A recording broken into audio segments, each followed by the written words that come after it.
Yeah. What's good, y'all? Welcome to another episode of Real Talk, where, as always, if shit's real, we talk about it. Yo, I'm your host for tonight, Pat Scopio, New England representative. And as always, I got my man with me. I'm going to let him introduce himself.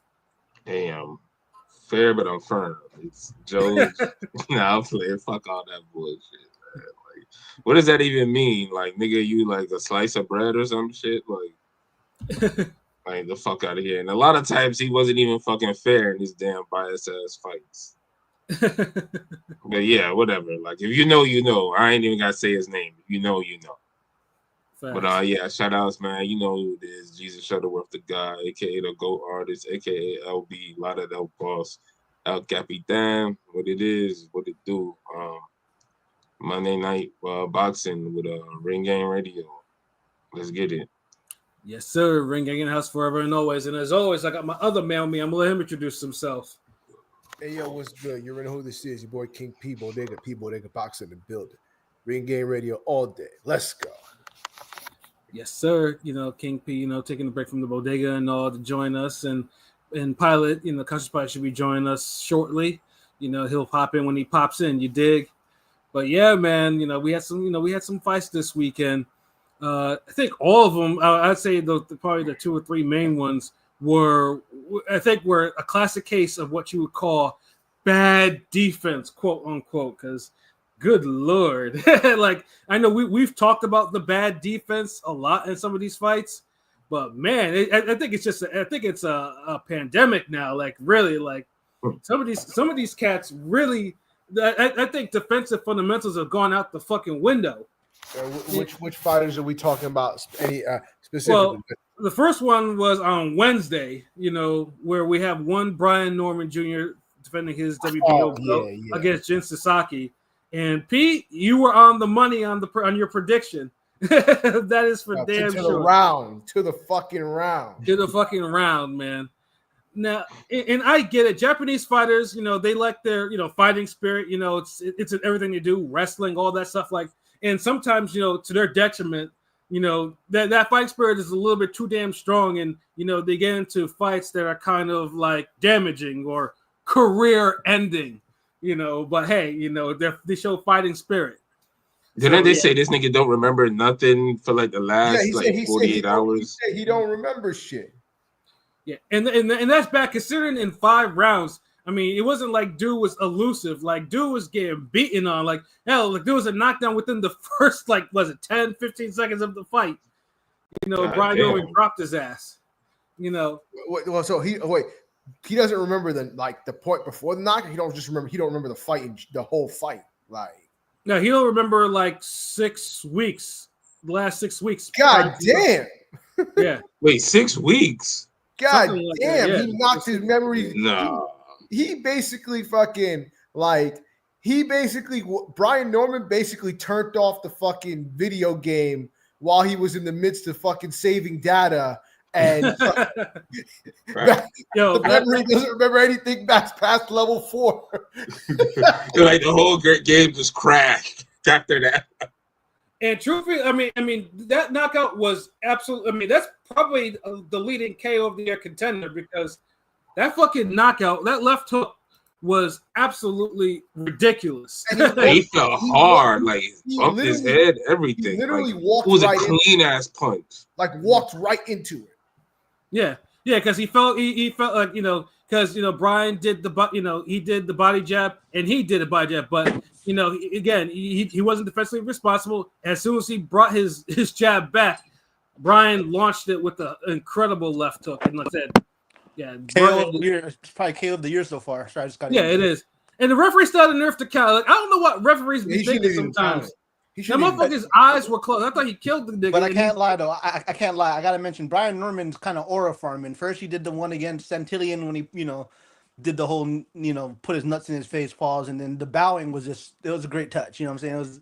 He was showing respect. He was showing respect to Japan, because Japan got they're big on tradition and respect and stuff like that. For that payday for that damn charity. It was like in a sense the Canelo Amir Khan bow.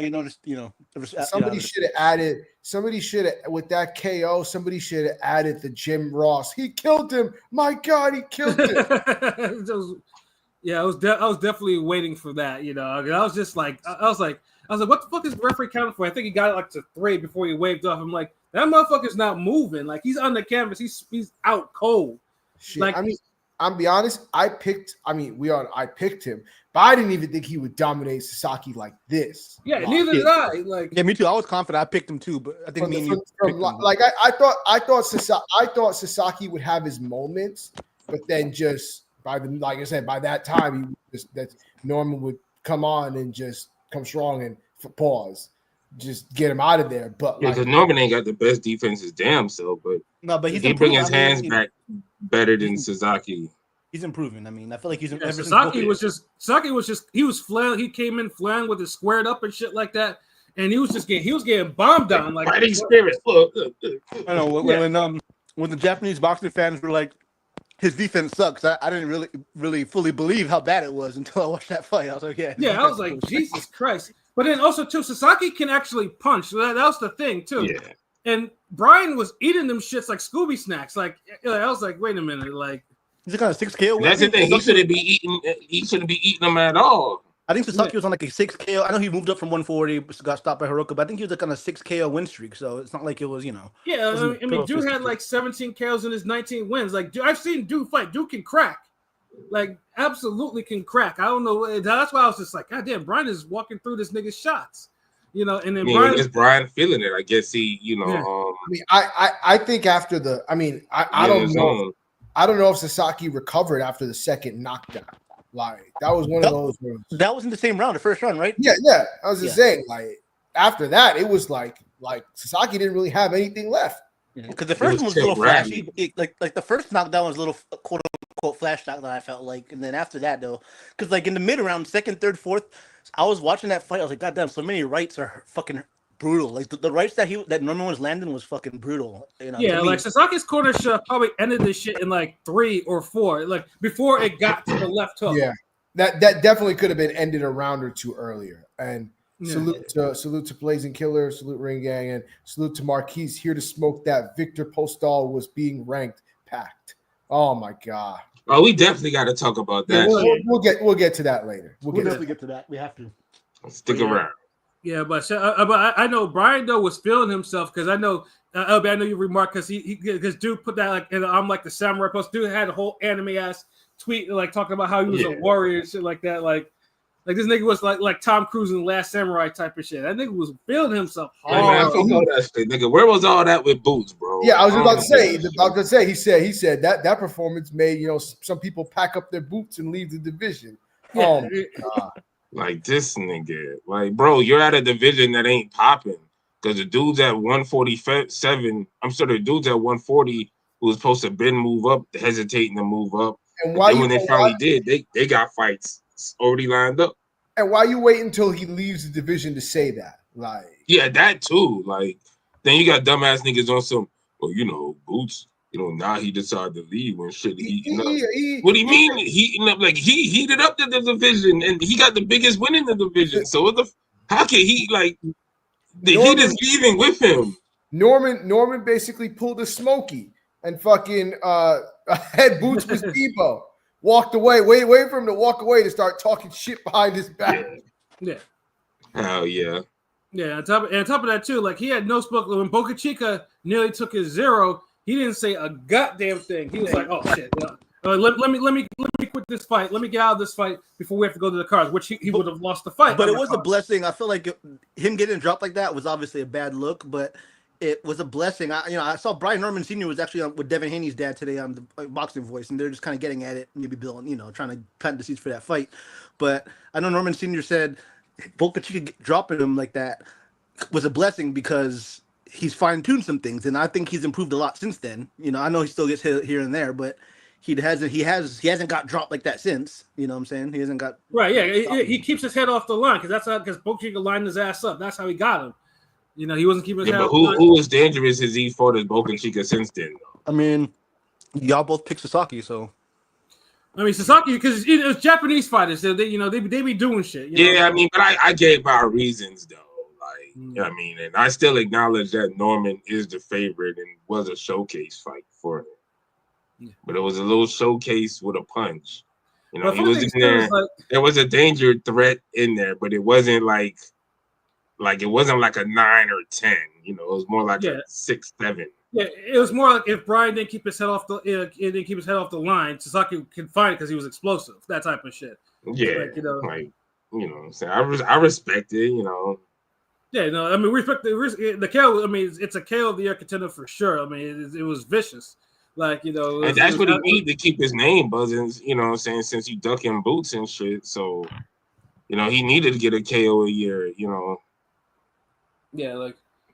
So like, dude probably needs to like. Okay, I mean, there's other welterweight champions in the division. I mean, there's Barrios. Like, if Barrios retains against Pacquiao or whatever, you better call that nigga out. Yeah, Norman gonna beat the shit out of Barrios. Well, you know, yeah, Barrios. Yeah, you know, Barrios. I know. I saw Adrian Clark. Adrian Clark is Norman's advisor or manager, and he was on an interview talking about they're trying to see what's up with the Pac-Man Barrios fight because who doesn't want a Pac-Man fight, you know? But I think Rolly will get. I think Rolly, you know, since Rolly has a belt, like, technically, I think they're gonna try to make that in-house type bullshit. But God, I can only imagine. I'm just waiting for the day they say Rolly is now the new WBA welterweight champion, and I'm like, man, boxing done changed now. Rolly's a 2-division champion. You know, get to the emails. I tell people I know it's not the same. It sucks, but everybody can elevate it via email. So. Well, they won't call him an email champion. I'll tell you that. Like, he won't get the Haney treatment on that. That's for damn sure. Yeah, it's like he don't get the hate that you know. It's like he's like you know the special kid in the gym. Yeah, you know, you just kind of leave him alone, and he does his weird shit in the corner, and you kind of just you know you leave him alone. But everybody knows he packs a punch, and he's just fucking weird. And he gets a participation trophy, i.e., a belt for his efforts. Yeah, exactly. He don't be not a motherfucking nobody, but now he's gonna be a 2-division champion because just like why would you like first of all like a Rolly is like in the driver's seat, like he could fight Ryan Garcia again, run that back, or he could fucking fight the winner of he could wait on that fight. Barrios. He could wait on that fight, yeah. It's kind of wait on that fight. It's kind of crazy, right? The TO fight is there. Is there, yeah. So any fight is there really for him. Yeah, so because he's gonna be seen as food. Like if any cat that wants to go up to 140 and you know face him, like you mean, it's basically food. Like he's gonna be a one and done. But knowing PBC, they're gonna keep it in house more than likely. You know what I'm saying? They're gonna. Of course it is. They're gonna keep it in house, the unification type of shit. Well, just like that. That's what Top Rank should have did with certain shit, but they take so long with certain fights. They should have like now's the time to line up Teofimo and Brian Norman. I think Tio ducked that and you can kind of maybe see why. I mean, Tio could beat him technically, but I can see why Tio said no to it the first time. I don't even know about that. I mean, Tio doesn't have anything else going on. He might as well just like you know what, go up and that's how I look at it. Like, what else he got going on? I feel like with Tio, like. Remember, I've been saying here for a long time, Haney, Tio is going to happen at welterweight, make welterweight great again. But the energy I'm getting from Tio, he don't want to go to welterweight. I feel like he knows he's like Danny Garcia. He's food at 147, so he's trying to avoid it or prolong it as much as he can. That's my thing with Tio. But he was willing to do it for boots. He would for a boots fight, you know, because if he loses to that fight, it's like not a big deal type of thing. But all these names are like of similar like stature. Like, okay, Boots is elite, A+ name. But like Brian Norman is a good name right now because he's buzzing. He got KO of the year. He's been, you know, turning his career around. Not the biggest name, but it's a fight that would do motion. Like get this man motion. Pause. Like Rolly, you know, same thing. Yeah. Like I just don't think Tio know what the fuck he wants to do. I don't think he wants to fight. Like, well, it took him this long to get the fight Barbosa and. Look how clean he beat Barbosa. So maybe he don't believe in himself, but you would think like, well, damn, like if you made easy work of a fight that you dug for years, what's the problem now? Like I'm saying, like, also I gotta mention too. You know, Twitter was wilding out with that Brian Sasaki comparison because they're like Brian, you know, that was revenge for Fulton getting KO'd by Monster. Like there was some salty ass niggas on some salty ass tweets. I see that. Like niggas is really like, yeah. I saw someone say Norman doing it for Hiroshima. Revenge for Hiroshima. Yeah, or doing it. And Brian put, he's like, yeah, I did it for Juneteenth too. Like himself, he's like, he knocked Juneteenth. Yeah, he couldn't lose. I was like, God damn. If you lost a Japanese guy on Juneteenth after quote unquote ducking boots, yeah, you would have been but a joke. So yeah, he would have been. Yeah, he would have gotten roasted if he get that was That's the only reason niggas picked against him. Really, like, he's going against the boxing guys. But they know what they're doing. Like sometimes they'll set you up to fall at a greater height. Yeah, true. That's why I get the duck, but I can see the long game being played because he's only 24. I'm not trying to make excuses for him. I'm just saying they're trying to play the long game, and so far it has worked a little bit. He's getting some traction. That's all. Yeah, no. But now it's like, okay, look at it as like a double jab right hand. He got a good double jab now. Like he got two momentum fights, nice KOs. Now it's time to land a significant fight. So yeah. This is his third fight in a row needs to be of some significance, some quality. You can't just be we got a European or a Japanese, Asian, or South American puncher who's chinny and bad defense. But he can hurt you. Yeah. But he's chinny and bad defense. Yeah. It's different if we was getting, some David Tua type niggas, like he could punch and he's tough. Right. Then it's like, okay, he might hang around, make something interesting, but none of these niggas could hang around. So it's like he's bombing them out before they could get him because he's a little, he's more skilled. Well, so at least I'll say at least Santillan actually had momentum going to that fight. I mean, he was the favorite for a reason. I mean, Santillan had his career best performance. Yeah. It was his hometown too. It was a big one. It was a hometown. I picked him to win, but nobody really picked Norman to have a chance against Santillan. Because I mean, I don't even like Santillan as a fighter, but I was like, well, he took the zero of a good fighter. I feel you, but now it's time to he got his little buzz moments. Now need more substance. I don't want this to turn into a Caleb Plant situation where a nigga just get one good win. And then you get the Ukateki win, and which is good because most niggas ain't think you'll beat him, and you beat him clean. You whooped his ass, two knockdowns and everything. But then after that, you kind of you fucking around. Like I don't want that to happen. You feel me? Let me ask you real quick. Since Atlanta, shout out Atlanta. Holyfield is from there. He's from Georgia. He's from Alabama, but Georgia. Vernon Forrest, nigga. Vernon Forrest. Of course, I was gonna say Vernon Forrest, the Viper. Rest in peace. Tank sold out. So if you were top ranker of the team, would you right away put Norman in Atlanta or maybe build him a little more? I'd say even a Blair. Put him in Atlanta now. Put him in Atlanta. In a smaller venue against Blair Cobbs or something, with a recognizable name. I don't know. Somebody. No, you know what? I don't hate that fight.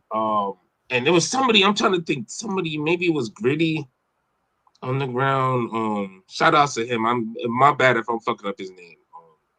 I think I've seen him say Rashidi Ellis and Brian Norman would be a good fight in Atlanta. It would be. I kind of agree with that. Speedy definitely needs a second chance, though. I mean, he did get a raw deal with Villa, but then, of course, he didn't help himself by getting knocked down twice. In the 12th round. He got a knockout. He got a knockout on some low budget card this weekend. Actually, that was like he lost on a card that didn't do nothing for him. He's been fighting these barroom brawl four rounder fights.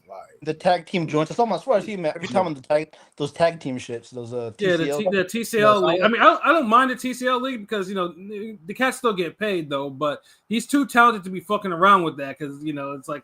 Bro needs to be. He's old. He over 30. He 35. God damn.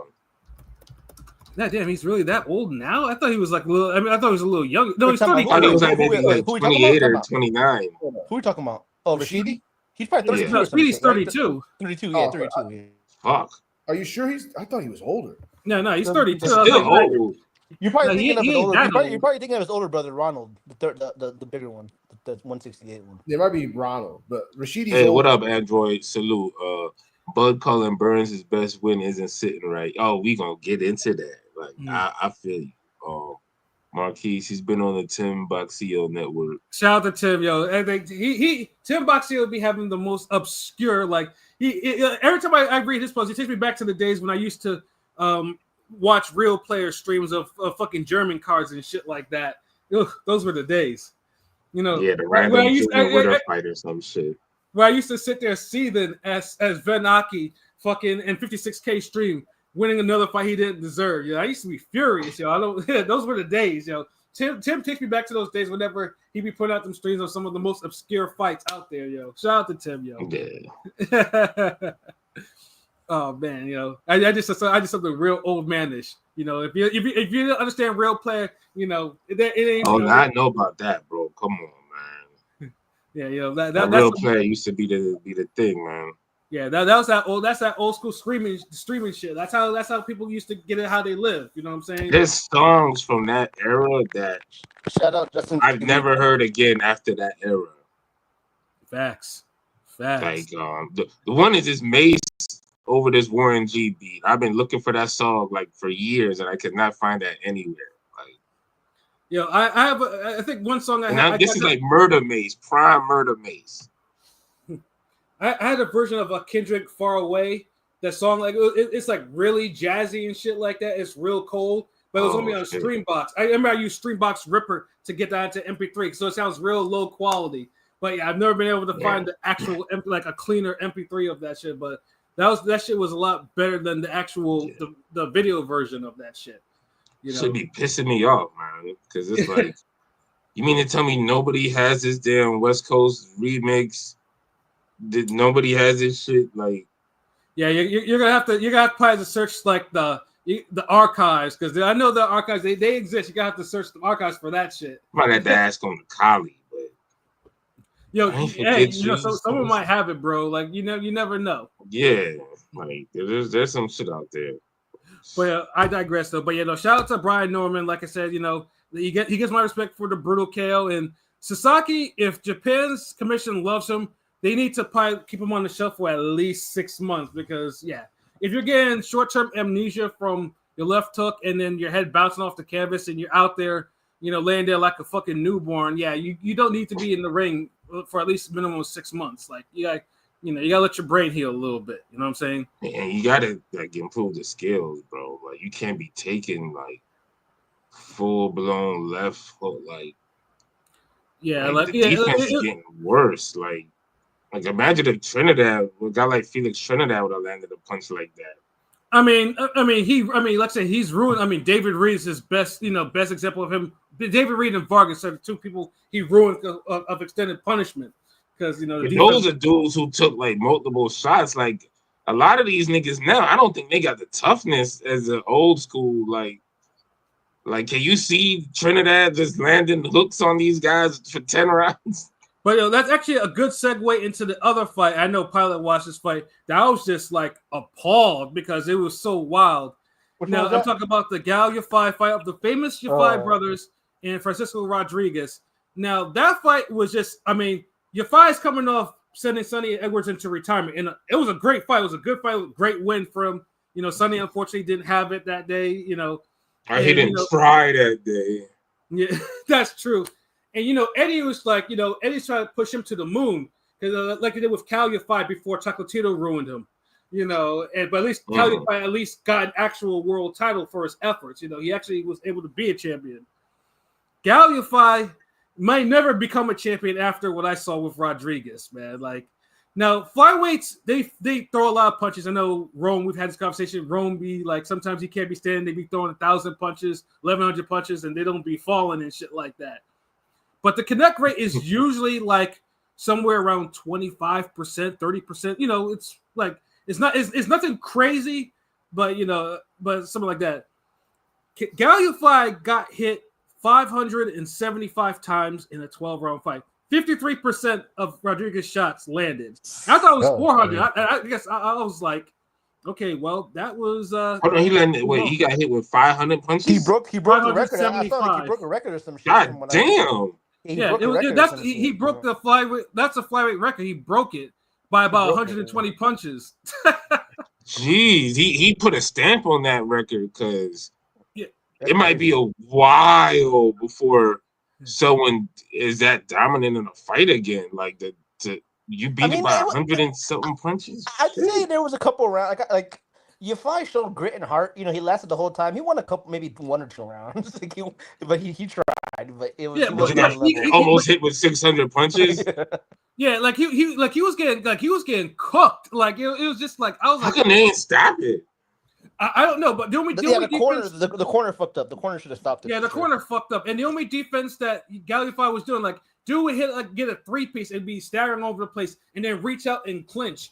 Then once the referee separates him, he's eating 3 or 5 punches at a time. Like on average, he got hit like almost 50 punches a round, bro. That's fucking ridiculous. And it's funny because early on to the fight, the ref tried with the whole WWF bullshit with the UK shit, but it didn't. After a while, he was like, I can't even help you out, brother. I'm sorry, I can't even. Yeah, I don't know what Eddie or the corner, but Yafai is 32 years old in his 10th career fight, and he's taken 575 punches in a 12-round fight. 53% connect rate on Rodriguez. Rodriguez beat the living shit out of him. But and I'll get it though. Like Tim, I'll give Gal this credit though. He was tough to take that ass whooping because he finally went down in the final round, and he got up and like knowing this corner decided like, okay, we can't have him take any 20 more punches. Like let's Well, let me go the distance at this point. Shit. Yeah. But Gal was struggling. He was on fumes, and Rodriguez just wasn't letting up. Like I've never seen such bad defense in the fight. That's the worst case scenario.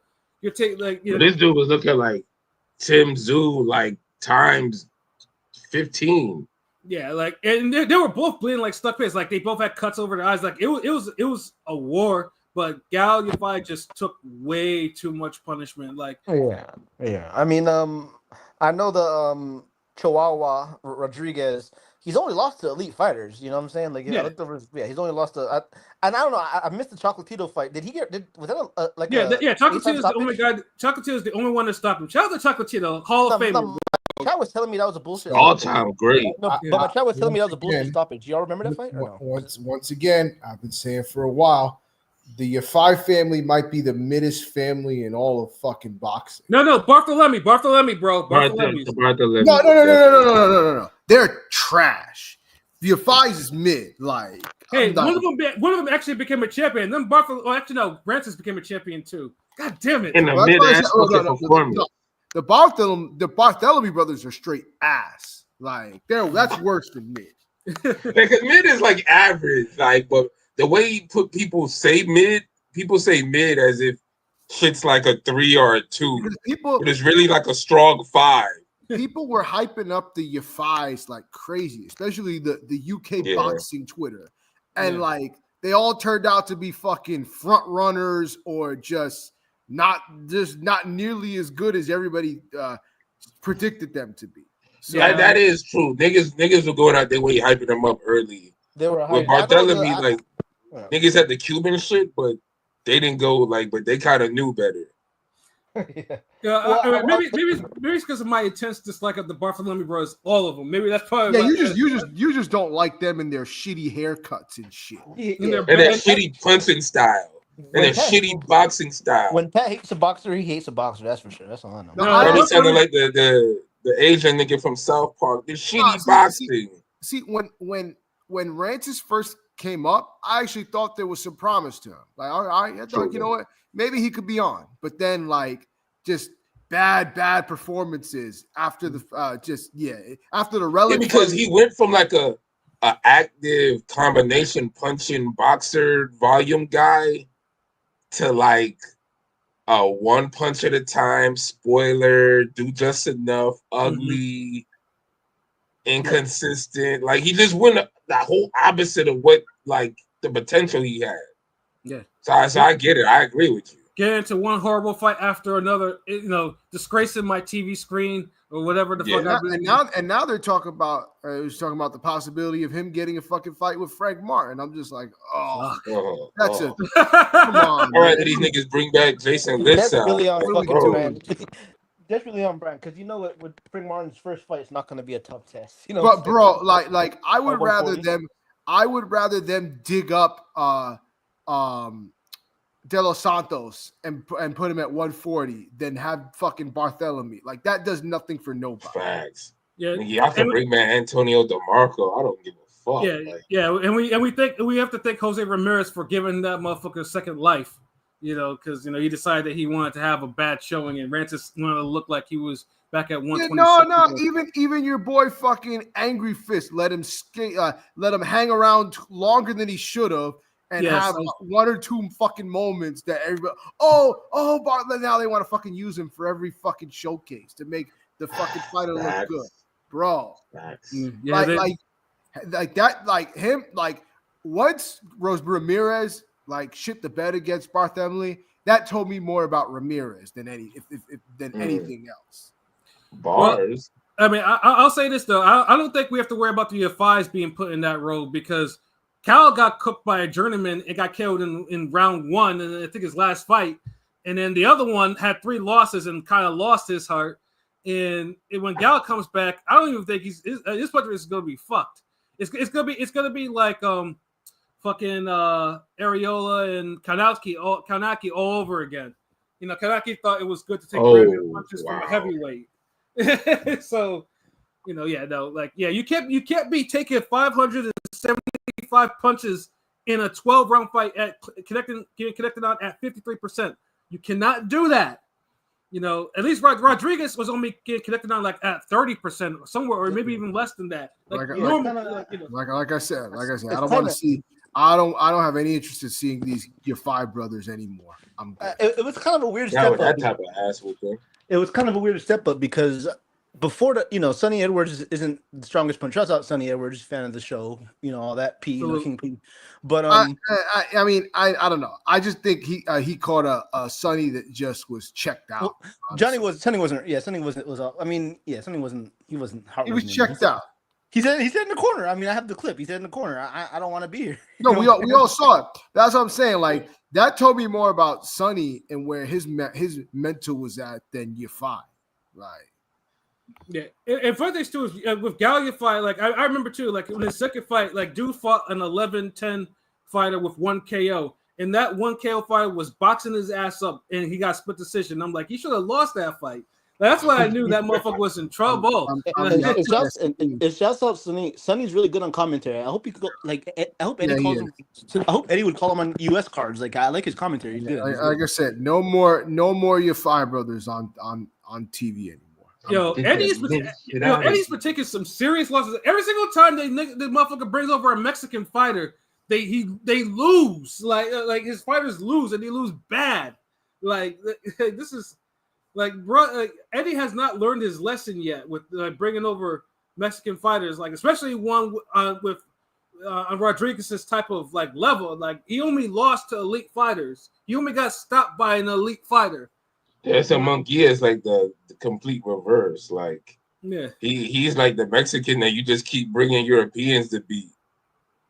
Yeah, exactly. I mean, Eddie's gonna be running out of fighters soon. Like he better pray that Kakashi doesn't knock out Ray Ford in a couple months. Like bro needs to like seriously like. Damn! Now you putting some doubt in that. Well, Ray Ford should beat dude's ass. I mean, he should. I mean, yeah, but it's saying a good fight. No, I can't lie. I like Ray Ford in that fight, but Kakashi kind of been on a roll, so it's a really good fight, I think. Yeah, because Kakashi one of those dudes where he keeps winning. He gonna get confident. Like you'll get a guy who's like a B-level guy putting an A-level effort into fight. So that's a dangerous thing. Yeah, I don't think Eddie can afford to have more of his fighters get upset loss because he had like 3 fighters this year so far take upset losses. Like, bro, like he needs to get it together. He needs to get some stronger matchmakers now. I think it's time for him. Like, these niggas just need to be better boxers, bro. At this rate, there's still room for 1 or 2 more of his fighters to get upset.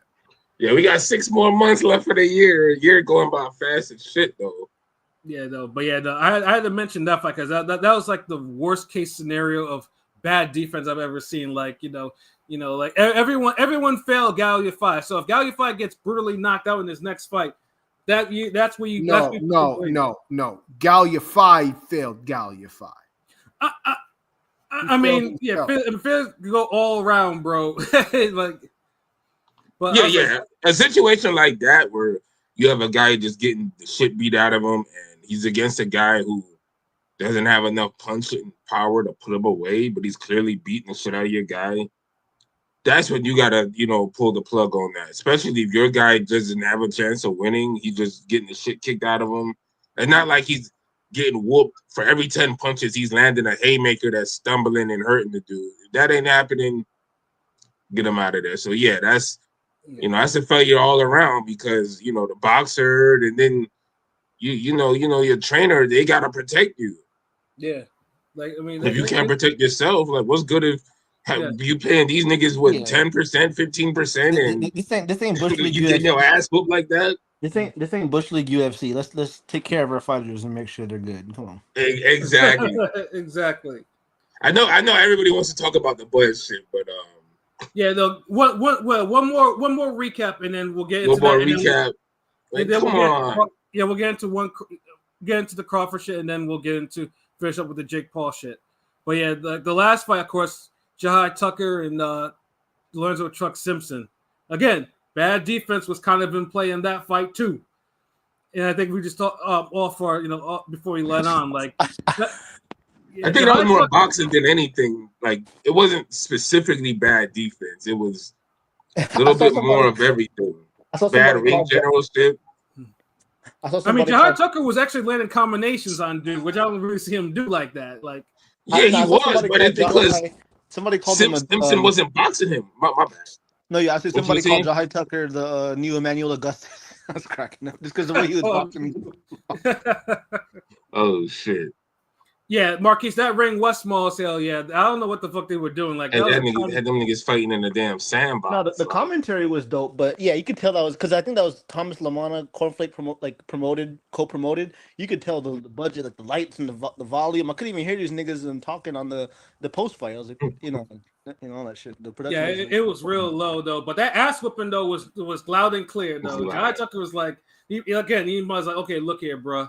Like we think about cutting some fires here. So what you gonna do tonight? That's crazy because that poll, the poll we made, Truck was the overwhelming favorite. He was we've seen Truck have we've seen Simpson have. I'm not surprised. Good defense. I'm not surprised. Truck shit the bed though. I felt like he was due for a bad performance. No, he has 2 losses. He's been having bad performance. But he's kind of fake. But he's hot and cold. So he was having a good stretch. That's really what he is. He's a hot and cold. A good stretch. So I was like, okay, he's due for a stinker. Yeah, but I mean, I feel like he just didn't his offense was just coming and going in the fight. So it allowed Tucker to really just get in his rhythm. Because if you boxing the dude, just box his niggas. Keep the jab. If he had a consistent jab, he would have disrupted Tucker's damn rhythm and disrupted his damn combinations. But when that jab ain't coming at you and you just able to just do what you want, you gonna just keep mauling this nigga because it just looked like that's how he looked like he got mauled by Tucker. Truck was a harder, quote unquote harder puncher in the fight, but he can't. I'm sick of these guys, especially him, because he's under the Tank tree. If you don't have the power and shit like Tanks, you gotta have more output. You can't be fucking trying to pot shot and counter shot and think, you know what I'm saying? If you don't have the power like that, you know what I'm saying? I mean, even if you do have the power, like that works for Tank, but you saw how that approach almost got Tank screwed his last fight. Yeah, thanks. So it's you got to be able to adapt. He's not the type of. He has to set up his punches different from Tank. Tank could make that work because of his style. Simpson, I feel like he needs to be I don't know what's wrong with these dudes not being jab 1-2 guys no more. If you got power, the most easiest shit you could do is get that 1-2 popping. Nigga, they don't drill the fundamentals every training camp. That's the problem. I'm telling you, all these guys just look at the jab as a throwaway punch. It's just a throw. Yeah, because he could easily just line niggas up and just wham. I I mean, this was the same issue when Truck lost his 0 to Vladimir Hernandez. Hernandez just outworked him. He's like, okay, you're not gonna show me a jab, fine. Let me go in. I'm going. Let me go outwork you. Yeah. And That's true. again, Hernandez was throwing it on him. The Once OTX loss. The again, OTX loss was kind of bullshit, though. I note wanna note mention- to these new fighters: you niggas are not Roy. Y'all cannot lead with left hooks. Stop doing that shit. Yep, and y'all aren't James Toney or Floyd, so stop trying to fucking Philly shell all the time. God damn it, that's annoying. Yeah, these niggas, it's like, yo, like, y'all niggas can't teach it. Y'all niggas, either y'all can't teach it no more, or y'all can't learn it. Like, I don't so mind. just stop it completely. I don't mind the Philly shell. It's just a matter of niggas just not using it the correct way. That's my problem. I mean, James. So if you're not Toney- going to use it correctly, just don't use it at all. I mean, it took James Toney probably 6 months to learn how to do the Philly shell and to do it at an elite level. Like I refuse to believe that someone can't learn it. But again, he had Bill Miller, who's an all-time great old school trainer. But you gotta have those innate. He feel like you gotta have those innate instincts. You know what I'm saying? There's like a certain. Nah, bro. Look, I'm gonna be honest with you, Pilot. Like, niggas always say that shit, but if you look at the older boxing, like 70s and 80s, a lot of the old school guys used to shoulder roll a lot of punches. Mm-hmm. Yeah, Rocky you're right. Marciano, a lot of dudes who was crude and people that you wouldn't even think is like that damn skilled or aesthetically pleasing. Shoulder roll wasn't some damn super difficult shit to do that these niggas make it. Matthew Saad Muhammad used to do that shit. Philly, you know, from Exactly. It's because niggas don't know how to stand at the right angle. You notice a lot of boxers have trouble pivoting this day and age. If you can't, they actually do it, huh? That is if they actually do it. And that's crazy. And you're right. You're right about that. That's crazy because when I see boxers pivot now, I get kind of shocked. I'm like, that's a nice pivot. You know, like it's not like it's dude, and it's like that's basic shit to me. Like you see how much I fucking pivot in my videos. Like y'all pro fighters. Like y'all gotta be doing way more shit than I'm doing. Like, come on. Like it seems like it's like boxers, like because Truck seems to like he wants to win fights on athleticism and his power and stuff like that, but he don't have it all upstairs, you know. And I just don't think he know how to. That's true. I don't think he know how to put it together. Like he don't know what type of fighter he wants to be or what he can be. Like it's just like King P said. Just with all of that going on, it just ends up just being a hot and cold nigga. Yeah. Like, I mean, he'll ice somebody in the first round and then lose. Ice another nigga in the first round and then lose. That's what he does. Like it's or he'll stick around and land the bigger punches and get the decision or some shit. Yeah. But then sometimes he'll stick around and get overwhelmed. Exactly. So it's like, God damn, bro. Like, like pick a struggle. Yeah, like, bro gotta make up because you know, like he's inching towards journeyman record now. He's through a third loss. You know, 15-3 losses. You know, you start getting them like last minute calls as a last minute replacement opponent. Like bro needs to get it together, like on some real shit. Because the effort, it's not like he's dropping dudes in all of his fights where people are like, okay, he's like a fan favorite. So they treat you more like a real B-side than just like a last minute B-side nigga. Right. Like he's not even getting that. So it's like, bro, you're you're underperforming with what you're doing. Like, because if you're not gonna box worth a damn, then you got to start dropping and hurting these. Like you got to start having some memorable, dramatic moments. Right. The only dramatic moment niggas remember is you doing the Philly shell for 20 times against them Hernandez and not doing it poorly. Because at one time he made it work, but then he didn't punch off of it. He was like, "Yeah." I'm like, oh, okay, like you gonna punch, like okay, 1, 2, 3, 4, okay, punch now, 1, like nigga punch.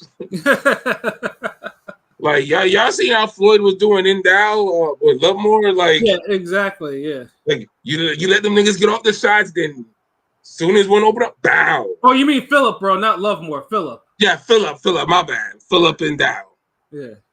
And I mean that might actually be Floyd's best defense to offense performance, really, because he beat the shit out of and Doe was barely touching them. Like really, that's a top 5 Floyd performance, like easily for me. Like, I ain't seen that fight in years. I might have to rewatch it, but but Floyd broke his foot off in his ass. Yeah, but it was just like those 3 fights just kind of highlight just the growing issues of just today's fighters and just defense is just it's horrible, like horrible fight, and you can tell the careers are going nowhere because it's just like Sasaki may have a chance because he's in Japan, he just needs to rebuild, but Yafai and fucking Truck Simpson. Yeah, I wouldn't trust him to rebuild the Lego set if you can't remember damn 2 weeks from the front. Like, bro, like all these niggas seriously need to be on timeout.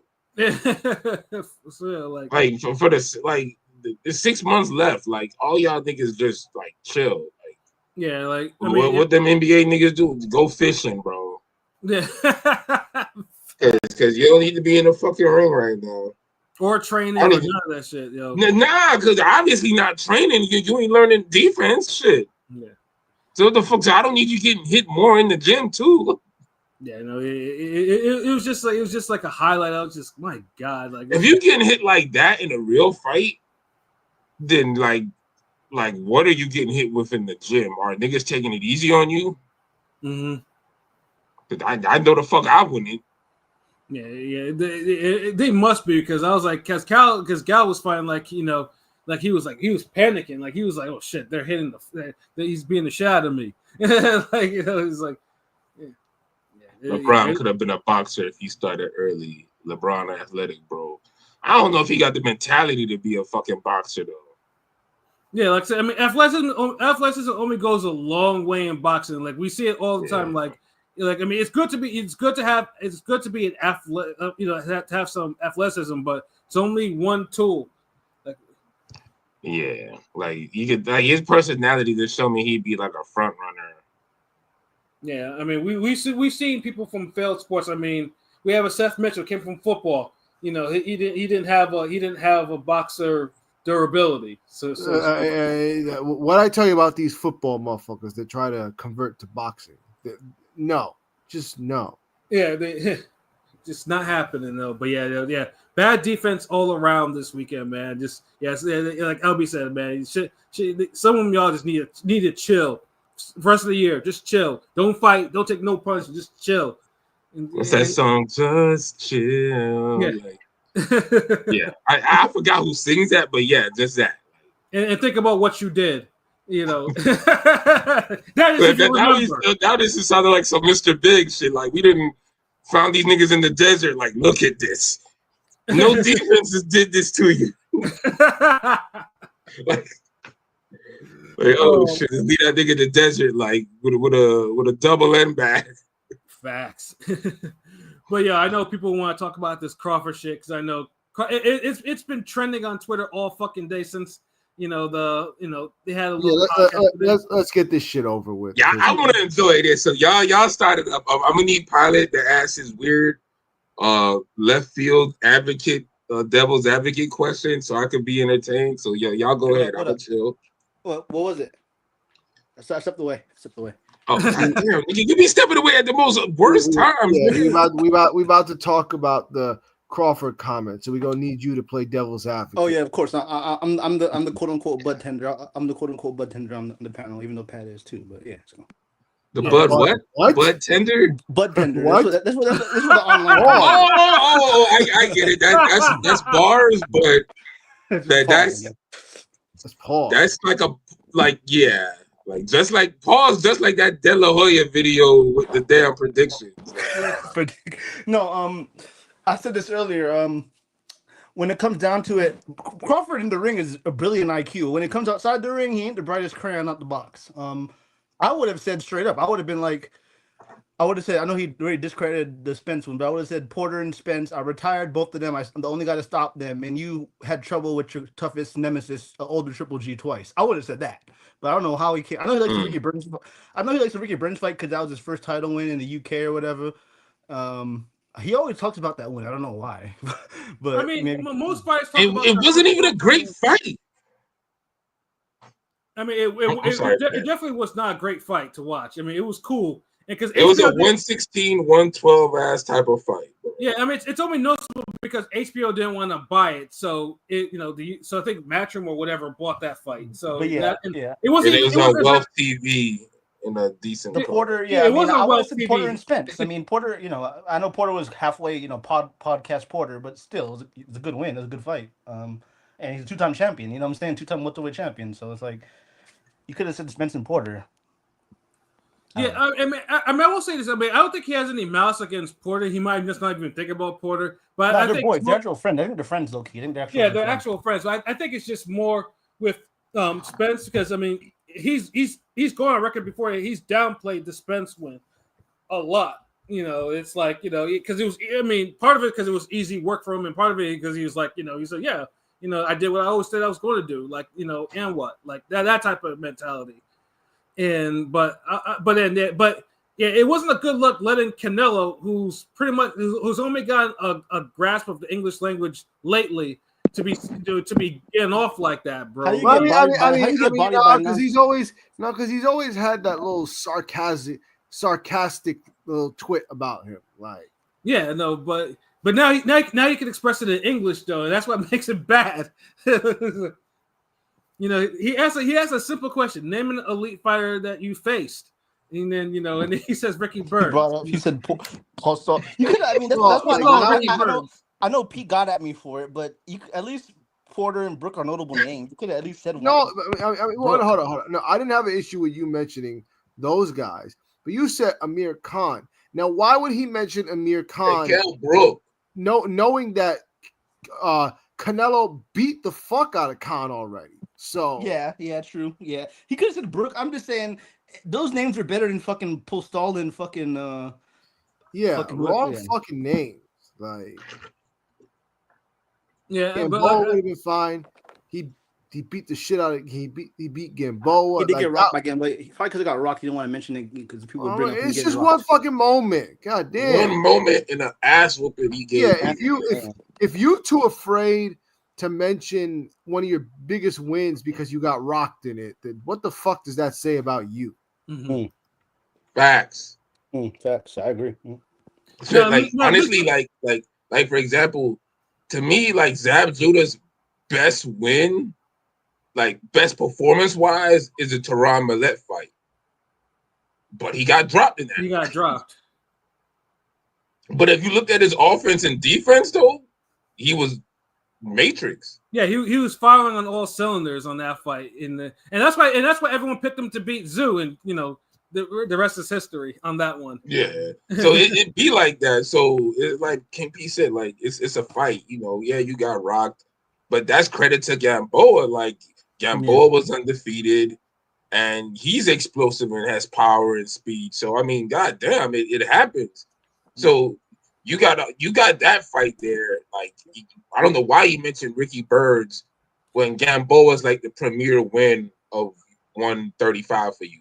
I mean, Ricky Burns is one thing with Ricky Burns is I mean most people he's a 3-weight champion, so it's not like he's not accomplished shit. He has he has his wins. He has 3 belts and belts in 3 divisions. I get it, but dude, the version he fought was like one of the worst versions. By that time, like that the Burns that he fought, that was a bullshit version of Burns. Remember, dude, on Wealth TV the previous time, bro, he got his ass whooped by Beltran. Jaw broken, dropped. Yeah, and then there was another fight that he fought a Cuban, and the Cuban was whooping his ass, but then the Cuban hurt his hand, and then he stopped the fight for Ricky Burns. I was like, God damn, this was Bud Gamboa a unification, or was it just a big fight? Was it a unification, or was Bud Gamboa a unification, or just no? It wasn't a unification. It wasn't a unification. It was just an anticipated fight. Yeah, no, but I mean, Burns had his moments though, but. I mean, to date, Burns has. And those moments were long gone when he fought Bud. That's true. Oh no, he could have mentioned Kell Brook, Big Fish. Yeah, shout out to Jeremy, but no. I mean, I will say though. I mean, I did think Burns beat Omar Figueroa though. I mean, that's one thing. That's not saying much. I know, like, but you and Pilot with these horrible arguments, like that's not horrible. Like, I ain't even almost got to go in like King P handling this shit. Like, saying he got jobbed that he got the bad decision against a trash fighter doesn't exactly mean a lot. Well, that trash fight had a 0 still. No, but I mean my first point's better. Oh, hold on, wait. Ain't that just karma for him getting the goddamn win over Beltran? Quite possibly, yeah. Yeah, so that's why I don't say much about the Figueroa fight. Yeah, I mean Burns though. I mean, he's for some reason he's avoided getting KO'd. I don't understand how he's never gotten KO'd. That's always been a big mystery to me because he should have been KO'd. Plenty of I times. ain't gonna lie, he has quick hands and he has like a solid jab when he wants. So he does that thing, like I said, like he knows how to kind of disrupt offense, and he got heart. He is tough. Yeah. So he'll fire back. So yeah, like that shit. I used to think like, goddamn, how come Wayne McCullough's not getting stopped? Yeah. Oh man, Wayne McCullough just had a fucking like dull skull though. Although Scott Harrison almost pulled the trick though on that one. Yeah, facts. Yeah. That's the name you don't hear. Yeah, fucking Scott Harrison. Wow. Yeah, okay. I remember. I thought he was gonna kill that guy. He beat the shit out of dude. I mean, to be fair, fucking Wayne McCullough did have a fucking caveman head. I don't know. He did. Because dude took some punishment from Eric and Hamed like it was nobody's business. Yeah, and I don't know how the fuck he didn't get stopped with some of the shots that they were hitting him with. Yeah, no, Harrison though he should have been stopped. I was like, what the fuck is this? Bro, Harrison was like landing like home runs on dude. The Score Boxing Chat. What it do, man? Greetings, salute, appreciate it. And I think Bud's biggest gift is in the moment of adaptability. He's gonna fight whatever fight Canelo wants until he takes over. Nah, I salute that. Like Paula said earlier, like Bud has a great boxing IQ. And he's one of those guys. I feel like Bud might be one of those guys where he instinctively knows boxing, he can adapt. But I don't think he could be one of those guys who teaches it or could evaluate or other shit. Like, cause the bias come in, man. Mm-hmm. And it's like he's trying to force himself to see shit that's not there or see shit that is not in other people because of some other reason. Like, and I feel like, to have a great boxing mind, you can't be like that. Like, you gotta, no one's saying you can't have bias or like, but you gotta recognize when you do. Like, sometimes you gotta step back and be like, okay, yeah. Yeah, I mean, like I said, sometimes the greatest fighters just don't make great trainers. I mean, Roy Jones is a great fighter, all-time great fighter, but he's tried to impart knowledge in some of these fighters, and with very. I would say Roy Jones is a great trainer. It just he hasn't had the right fighter, but he teaches like. He could teach boxing like but you can't teach. You can't. The way he fought, you can't teach his. But Roy understands the basics. He understands it. The problem is that the fighters that he's training don't understand that they want to mimic everything that he did before getting the fucking fundamentals down first. Now, my example for what I'm saying with Roy Jones. I know Pat remembers the name. We talked about it before, but the nigga got he got robbed against Tony Harrison. I can't remember his name. Brian Peralta, is it? Yeah, Brian Peralta. Peralta, yeah. Peralta. That's a perfect example of me saying I think Roy Jones is a good trainer. Because somebody like that was able to like execute a good solid game plan and win in my eyes against a world-class guy in Tony Harrison. Yeah.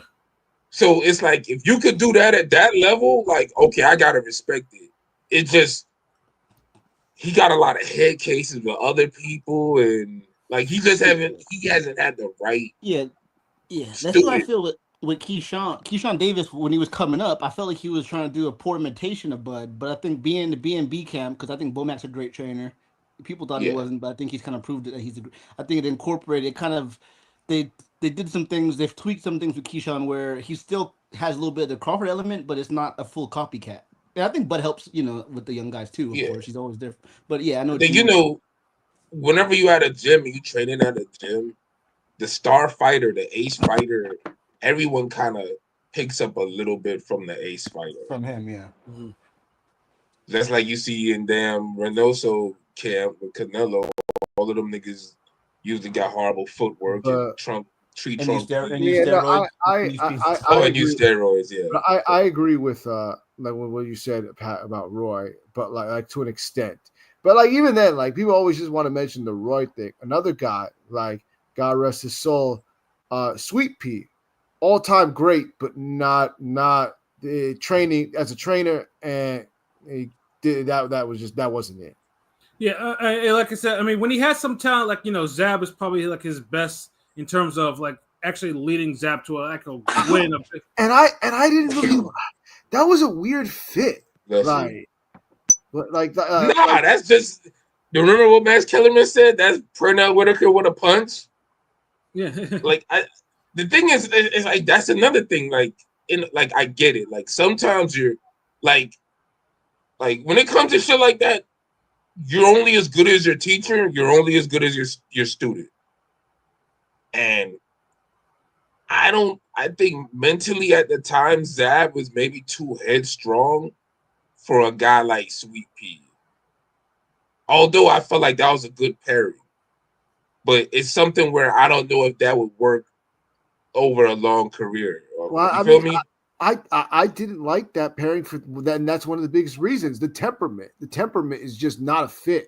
Like who Zab is, that wasn't like yeah, he respects Sweet Pea, but that shit was not gonna work. Like not for a couple fights, sure, but after a while, like I said, like his dad was the right guy for him. Yoel, yeah. I always felt that as well too. Like I just felt like his dad always got the best out of him. But I will say to play devil's advocate. I will say father-son duo trainers. Eventually, there's a level, right? There's a certain, a certain level that they can actually that they plateau at. I feel like when most a lot of them become world champions 2 times. I mean, if the father doesn't overstep their boundaries, then I don't think it will be a problem. But like that's also a fighter thing. Like I think I would always say if with a father-son trainer, I would think that sometimes the father should not step away, but at least try to get a different voice. Like get different voices, get somebody else that will complement you, and just y'all can both like just do it together. Pause. Yeah, because sometimes it helps to get a second set of eyes. You adapt it. Because as you're progressing up the ranks, more people can see. You see Bill Haney do it all the time. Bill Haney's always bringing somebody in, like a revolving door, which is probably a detriment to Devin actually to not have a consistent. But that's the thing. Like, see, and with Pernell Whitaker, and I know Pat remembers this, that Eddie Chambers and Calvin Brock fight. Mm-hmm. Like, the father was fucking that fight up for Calvin Brock. Big time. And we used to talk about this shit all the time because Pernell Whitaker was giving him the right advice and he was losing his mind in the corner because the dude kept listening to his father. And we used to just be like, yo, man, you got fucking Pernell Whitaker in your corner telling you what to do. And you listening to your fucking father who used to be a goddamn banker or some shit. Like, yeah, and Remy, yeah, that's actually a good example. Gabe Flores Sr. And I've met Gabe Flores Sr. Like, Gabe is cool, but yeah, Gabe didn't do his son justice in some of them fights on Top Rank. Like, yeah. I mean, look at Danny Garcia, Sean Porter, both 2-time, multiple, champions. Teofimo even seems like Tio says gonna ride or die with him. There's a certain level I feel with father and son duels that they split up. I know in a way, and his dad are Yeah. Meanwhile, I don't think Gabe Flores will ever win a title. Like, I mean, ever since like the Lopez fight and the Cabrera fight too. Jesus Christ. Yeah. But he's another guy who defense failed him. Like, and for somebody who's like a boxer like him, because he doesn't have like the power like that. His power is like a 5 or a 4. Like, But so it's funny. Gabe Flores is actually highly rated, the 130 division now, like in the rankings. It's kind of weird. It's crazy. Yeah, but it's like he's lost a lot of momentum because when he fights, that's basically it. Yeah, he lost a lot of momentum, man. Because when he stepped up in quality opponent, like they put his foot in his ass, like badly. He couldn't outbox him, like, and when he would try, like he would get hit, like he was too hittable when he went to the next level of opponents. Yeah, and also I gotta mention this too, just to bring it back to Crawford. You Spence fans, just because he didn't mention Spence doesn't mean you have to call him a coon and everything like that. Because y'all were kind of wilding out with that. Like, who's saying? Who the hell is saying? Like, where y'all seeing this? Yeah, I'm not seeing this, LB. Like, I don't know what the hell he's talking about. Nigga, I see this shit. I ain't seen no shit like that. I definitely saw some shit like that because it definitely had one of those Twitter hateful posts. It was blocked. I was like, why the fuck is this shit blocked? And I'm like, oh, okay. Yeah, he's calling Crawford. Nah, that's just weird. That's the look, man. Like, this what niggas gotta just come to realize. Like, yeah, you still got a few overzealous Spence fans who just, are still brokenhearted. Yeah, we get it. But, you gotta understand, like, Crawford went on a whole goddamn victory tour. Victory lap. That shit was so fucking wrong. Like, and the only reason, like, and he's been unlikable the whole time. I don't know why he said that shit. Like, LB, the only reason why his victory lap didn't go even longer was because fucking Ryan took his fucking victory lap, and that shit, and he drove him off the. He drove Bud off the road. That fucking victory lap. That's what I was saying. See, and then the Magic Ball fight wasn't impressive enough to really use that as like a booster victory lap. Like, so it's not like he had another KO or domination ass whooping to really like okay, like, double down on the victory lap. But like you said, like the Ryan Garcia shit also. But yeah, so and like King and like Pilot said earlier, like, and this one just goes back to the teaching, in the training boxing part, like. Crawford say such crazy shit sometimes. I'm just like, bro, like, what are you thinking? Like you could have like, said you can hate Spence all you want, bro. Like, we get it. You didn't like you, whatever. He said some mean shit to you before the fight, but it seemed like Spence is over it. Spence get his man props. He make fun of himself sometimes. He happy-go-lucky, he on his thing, but he's at peace. Yeah.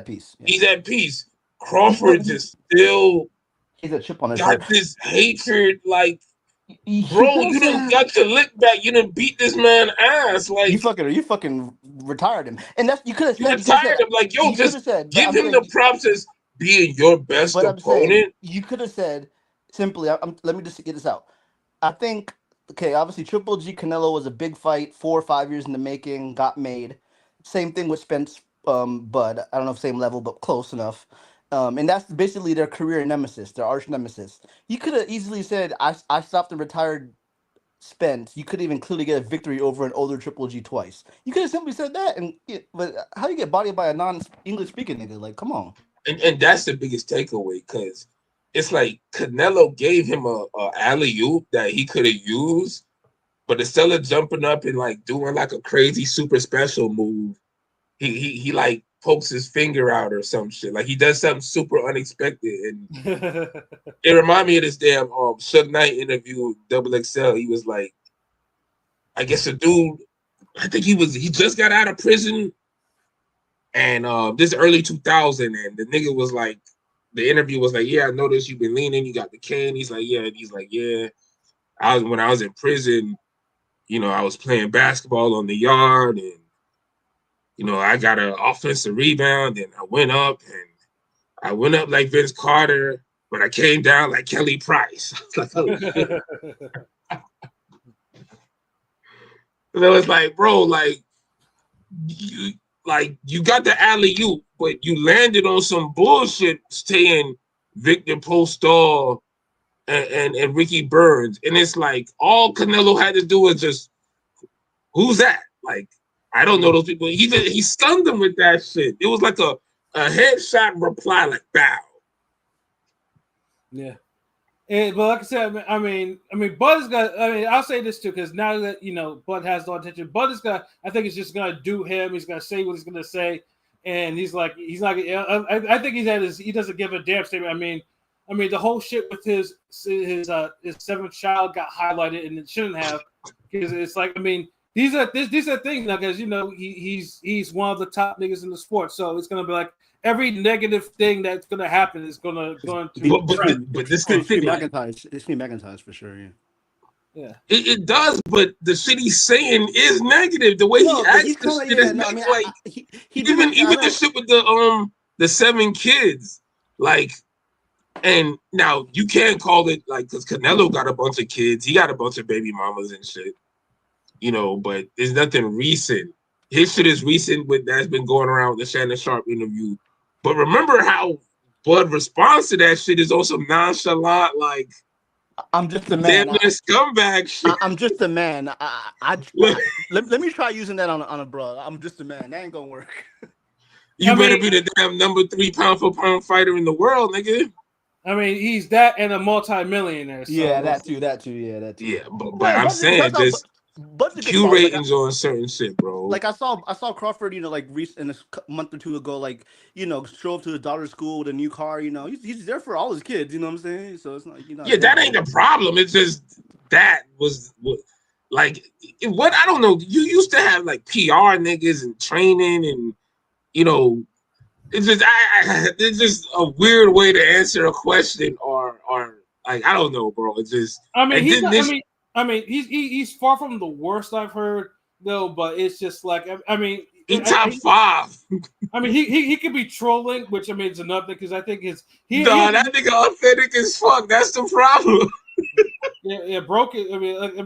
I think he's just gonna, and at the end of the day, he's gonna beat him. Like, he's gotta say something like, But the hating, the Spence hatred is just corny at this point, bro. Like you rather bring up goddamn Victor Postol and Ricky and he was like saying, and this the part that killed me, talking about, oh, so what? Those names are commercialized?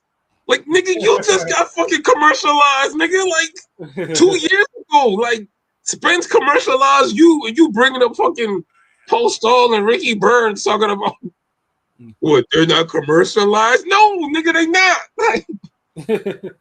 Like, what the fuck is your problem, bro? Like, come on, man. They're also not great. Like, they're good wins, but not great wins. Thank you. Because the problem is, here's the thing. I've never been one of those people that have shitted on Crawford's resume. I've never said it was bad, because it's not bad per se. Well, no, only LB has on this shit. No, I don't think. I don't think it's bad in and of itself. The names are solid. The problem is when you got a guy that's looked at as the best fighter in the world, and you see that resume, it's good, but as Jadakiss said, it ain't enough. And then to go using some of those names and then trying to prop them up like they're bigger than they were. Oh, these are elite wins. No, they're not. They're just good wins. Nothing more, nothing less. We don't need to do just more try to inflate your resume. No, it's not gonna work. We saw it. We were there. Thank you. That's my only point. And it's not hating or none of that shit, because I love Crawford as a boxer, like how his fighting style, like how he's mean and he beats the shit out of people. It just, when people talk about him like an all-time great, but he don't even have a great Hall of Fame, resume. He's a Hall of Fame, no doubt, but it's not one of those elite tier Hall of Fame resumes. But I mean, this day and age, the past 15 years, like we've talked about this many times. Like, nobody's gonna have the Oscar Floyd. Did it stop Usyk? Huh?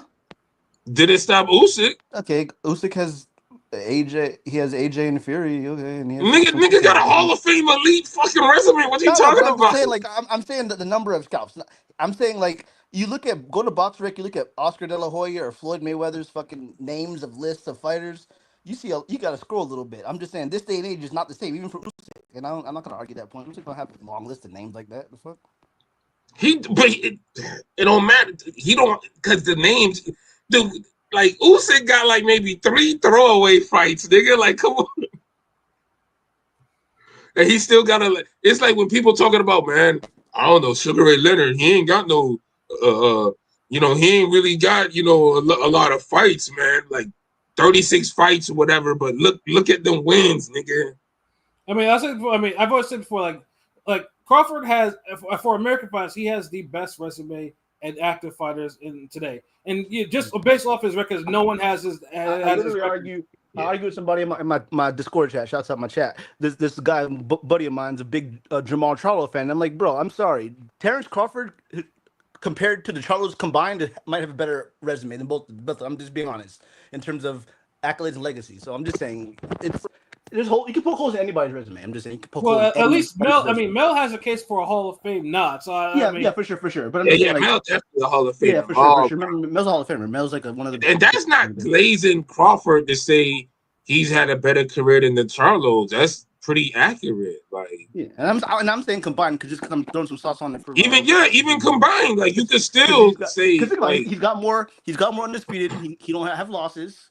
He's got a fucking more division champions. They're 3. He has 4. I'm just saying, like, so it's like, I get the names and the fighters, and I totally get it.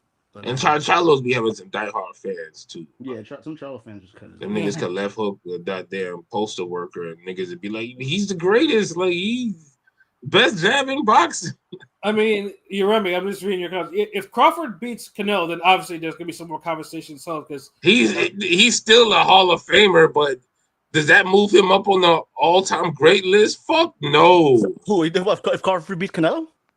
Yeah, Look at this version of Canelo. This version of Canelo is the Ricky Burns version of Ricky Burns when he fought him. Nigga, people are saying if Crawford beats Canelo, there's gonna be some discussion. I'm not saying that. I might maybe. Hold on, what discussion?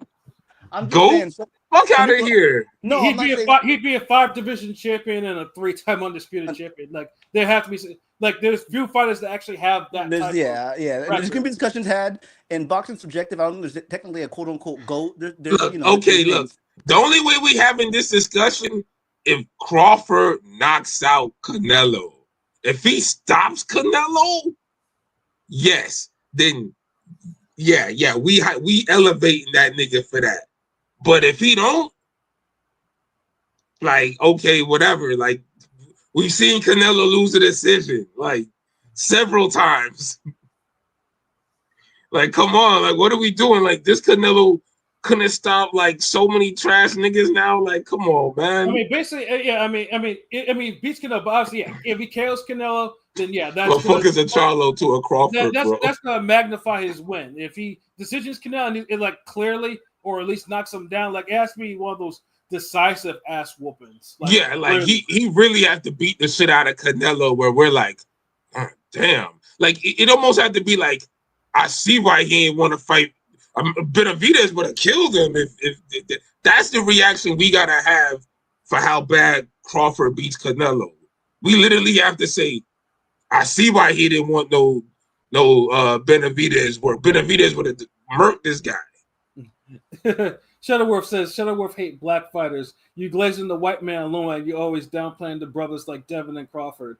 But this is the thing, like there's niggas, and shout out to Joshua O, wherever he at, if he listening, and shout out to Chris Brand earlier. I see them in here. My bad. Anybody who's been listening to Ring Game for years, they know I'm not the biggest fan of Crawford and Canelo. So seeing these niggas fight is just anticlimactic to me. It's like seeing two people who disappoint you, but you know they're skilled and they're elite, fighting each other, and it's like, you know there's better fights for them than them two fighting each other. Like, yeah. But I'm looking at this shit straight up. Like, I'm not favoring nobody. I'm not glazing nobody. It's just Crawford. You'd be mad objective for this line. Yeah, I'm talking about this. I always felt like I've been objective about them niggas. But if they're fighting each other, I'm super objective because what I got to prove, what I got to lose, like yeah, you ain't really. Like I feel like Canelo like got more boxing karma, bad karma, and I feel like Crawford, the fight kind of just stale if all the experts and casuals are thinking Crawford wins, or 50% or 70% think that, it's like, come on. I won't lie though, like the decisions are. I mean, the predictions are all over the place, and I don't know if a lot of it's going to be race based too, of course. But the real boxing fans, I do see a lot of different opinions, and I get it. So it makes it intriguing because these guys are the only two fighters and mistake me if I'm wrong, but they're the only two fighters that kind of been on the pound for pound list for almost a decade. Like, it was 8-9 years. They're the only two guys that really been on a mainstay on the pound for pound list for a good, almost a decade. Yeah, I mean, it's easy to do that when you're avoiding guys like, David Benavidez. You dragging your ass to fight Triple G. Yeah, I agree. But it's true though. I'm just saying that ever since 2017, ever since I started getting back into boxing heavy, they've been mainstays on the PvP list for sure. So But that don't mean we need to see them fight each other. I don't want the fight. I was, as a Carver fan, I'm worried he might get ice. And then that bullshit ass push. Like, y'all went from eating dinner together to now, like, I feel like Dana White told him, hey, and at the crowd, I feel like they made the crowd play it up. It was cool. I mean, I'll give UFC that. I'll give the UFC that. The press conference was a little bit more exciting just because the fans were loud and compared to Liberia, Saudi Arabia.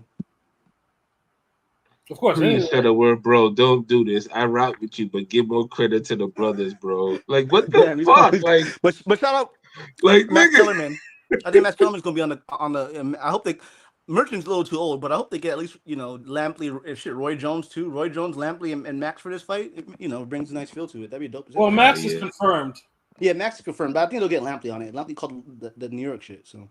Well, Crawford beat all your white fighters. Shuttleworth, who's next? Look.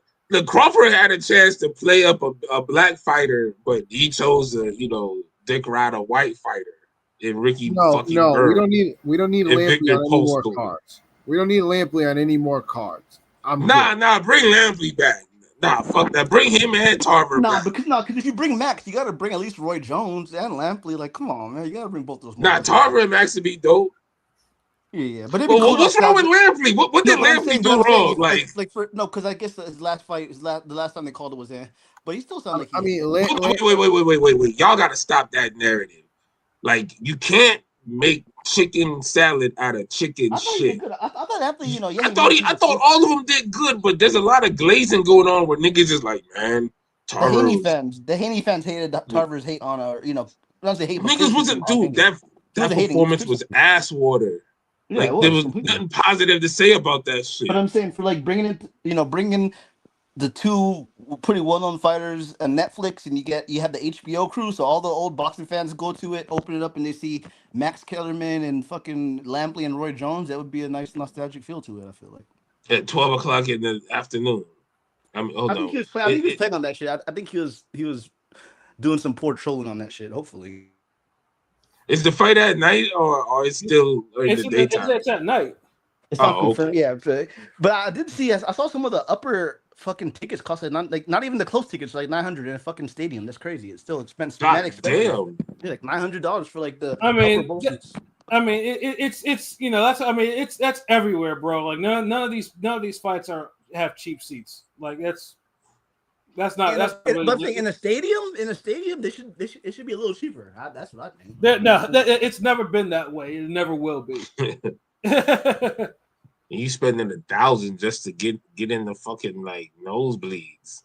Yeah, exactly. Like, I mean, all these fights that are like this. The only thing is inflation has kind of made the ticket price go up, but they've never been quote unquote like cheap. They've never been that. Not for no mega super fight like which this is, even though it's the most unwanted mega fight I've ever seen.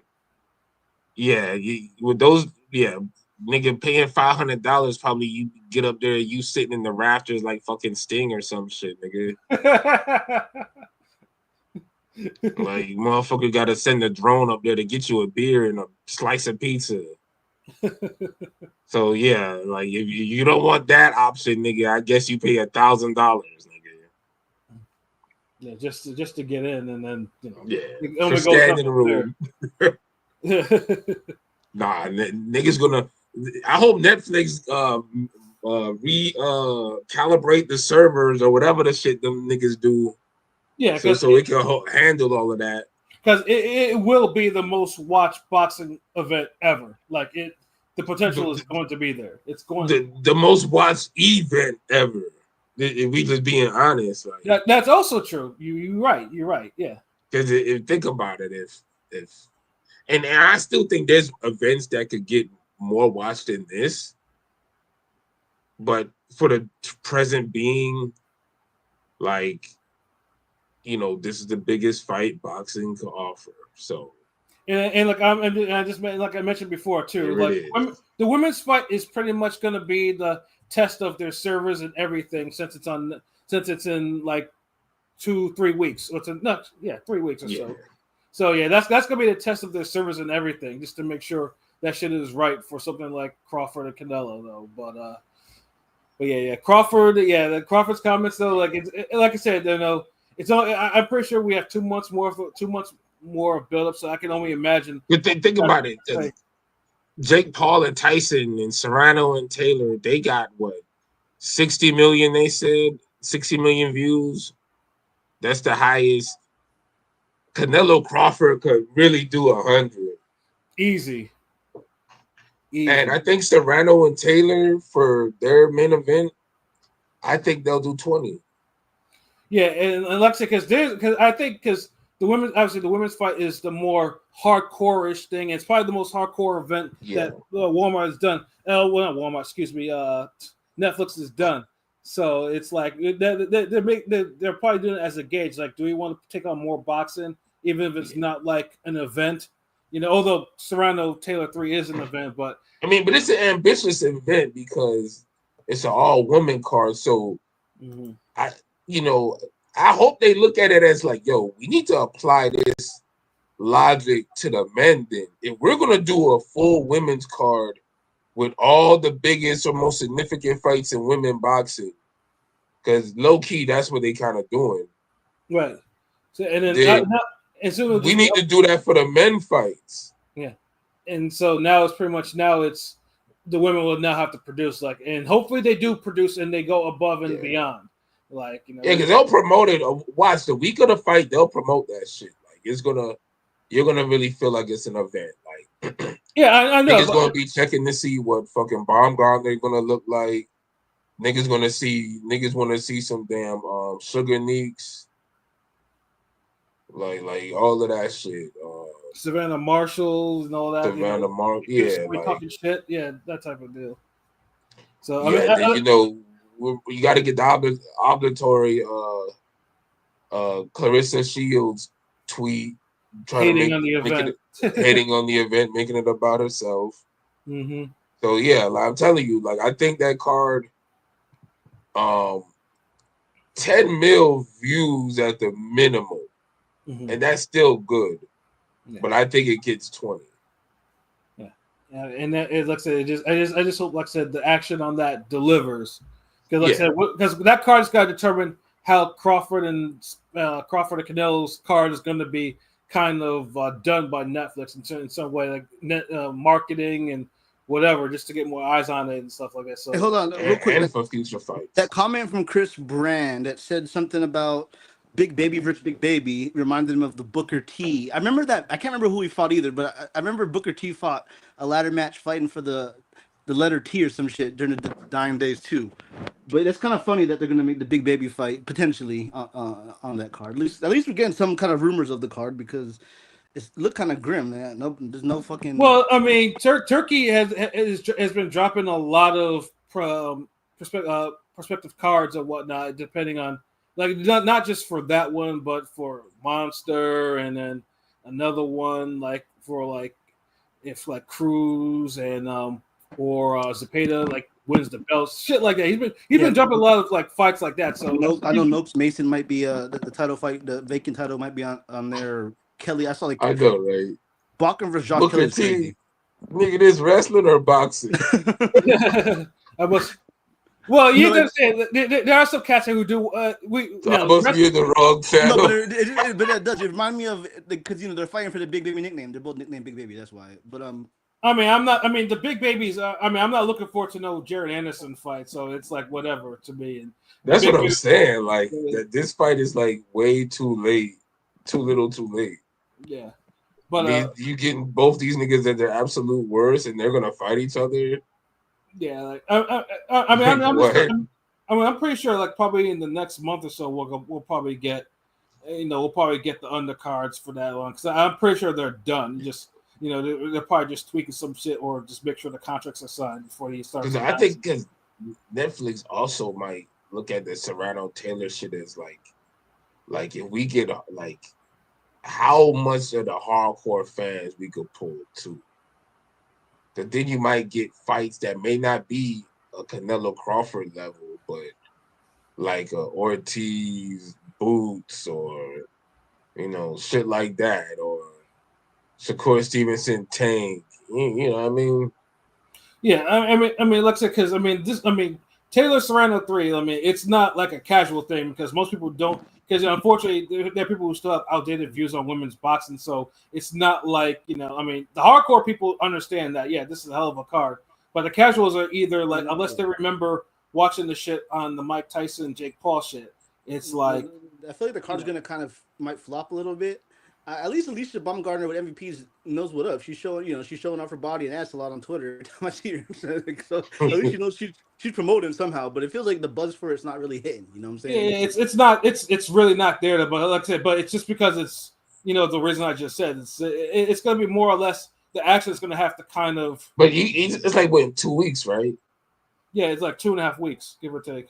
Yeah, let it get closer. It's still because they were buzzing in promo like earlier, like when he was signing all of them, and it kind of died down. Yeah, because none of them are talking shit. It's just they're promoting themselves. They're not necessarily promoting their opponents or anything like that. So, and that's what's kind of missing too. Like the Savannah Marshall and Shadesha Green needed to be like kind of some shit talking, interviews, something. Yeah, there has to be something. But I mean, I'm just hoping, like I said, I mean, I want to succeed because, it's like their first two fights were they were great watches. So I want them to succeed. I hope they do succeed, and I hope that people will just. I want Serrano to get a decision this time because these niggas they keep fucking that up somehow. Nah, damn a decision. I want Serrano to body Taylor. It's about time. Yeah, hell yeah, I would love for that to happen. Yeah, you know how they do. Yeah, I'm gonna put money on that just off GP because it's gonna happen. Like damn that bullshit, yo. It's like she be hurting and wobbling her, and like this bitch still be firing back and headbutting and all types of shit. Yeah, no, but speaking of Jake Paul, because Jake Paul has an event this coming weekend on Saturday, live on. I think this one's on DAZN, and this is the thing about Jake Paul's, because Jake Paul's cards, among other things, he pairs it with a good fight, and I'm forced to watch the damn fights, and I'm just like, damn it. I ain't gonna lie, this card from top to bottom is one of the stronger cards this year so far. It is. That's the problem that's killing me. Non-Turkey card is probably the strongest because there's that welterweight fight in there I'm looking forward to with Griffin. But yeah, it's like damn, it's a stacked ass card. Yeah, but Jake Paul, Jake Paul. After that Tyson shit, I'm really not high on Jake Paul. Like, because that thing left a really bad taste in my mouth. I was not a fan of that card. How everything played out. So it was just like, but then he still continued on. Like he beat somebody because unfortunately Mike agreed to put that on his fucking record just for the $20 million that he got, which is like he basically sold an L. Where where it probably wasn't needed because now it says Jake Paul is beating Mike Tyson in a horrid fight. So now what's the next thing they do?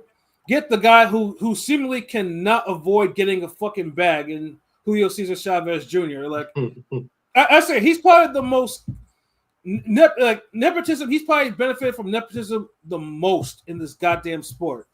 Like going back to the beginning of his fucking career when he was taking all types of PEDs and going down to fighting at 130 fucking pounds for his height, just because his skill wasn't where it needs to be. Like, bro he infuriates me. And the funny thing is too is like on times he's shown that he has like a glimpse of something. He's shown that he has a glimpse of something, but he fucks it up every single fucking time. Yeah. So we have Jake Paul now. He's like, okay, you know what? Fine. Let me go grab him, and then maybe I'll get my cruiserweight ranking. Julio Cesar Chavez Jr. has not been anybody. Has not been someone worth a damn in probably what, 13, 14 years at least. He lost Anderson Silva. Like he lost it. I think he lost to Anderson Silva in front of his dad and shit. It's kind of crazy, man. Yeah. Like, I mean, and Silva actually was beating his ass, like legitimately beating his ass, which was even wilder. It's just like, like, dude. I remember. I mean, because the fun things too, because in the promo, the biggest thing that they put in there is like, he nearly knocked out Sergio Martinez in the final round, even though he was like 200 pounds in that fucking fight. He rehydrated so much, and it's just like, and then the back and forth is just like, it's trash. It's like, it's fun things too. Is like, I know LB says Julio Cesar Chavez Sr. could probably whoop Jake Paul's ass now, because that motherfucker looks like he stays ready to fight. Hell yeah. Yeah, Junior looks But like he truly loves boxing. You can see that on him, though. Yeah, easy. Like, and the funny thing is, for as many fights as he had, that dude is lucid as all hell too. So yeah, he was doing something right. Yeah, no, but his drug addict son, who's coming out of rehab, should not be getting another bag, because he lucks into bags all the time. He got a DAZN bag against Jacobs. He gets a Canelo bag because of the grudge match. He's gifted a middleweight title in something in one of the worst things I've ever seen the WBC do. Any title sanctioned by a dude, because they wanted a belt on that dude, and and he in the fight that he got it, he shouldn't have gotten the win. So it's like, yeah, but again, there's like they find some value in his name, and they're putting it against Jake Paul. So I know P had to drop off. So what are we thinking for Jake Paul, Julio Cesar Chavez Jr.? Are we thinking that Chavez Jr. actually, for one, strains himself up and finds the skill that he had, and he gives Jake Paul a beating? Or does he lie down for his whatever millions he's getting, and Jake Paul just gets his quote-unquote win? Yep. Yeah, he looked bad against Uriah Hall in the UFC fighter. You know what I'm saying? I don't know if you remember that fight. I think it was on. Let me check. I've seen it. Yeah, no. It was on the one where fucking Body ruined Silva, the Jake Paul and Perry. So he looked bad in that fight. So I think Jake Paul going. I can see Chavez Jr. winning, but the way he is, I just feel like he's still doing coke and he's not really into it. So I'm gonna say Jake Paul gonna win, and he might not. Maybe a decision. It'd be cool to see him get knocked out, but I think Chavez got enough wherewithal to not get knocked out. But I think Jake Paul is gonna win. Actually, I think Jake Paul by decision. What about you, LB?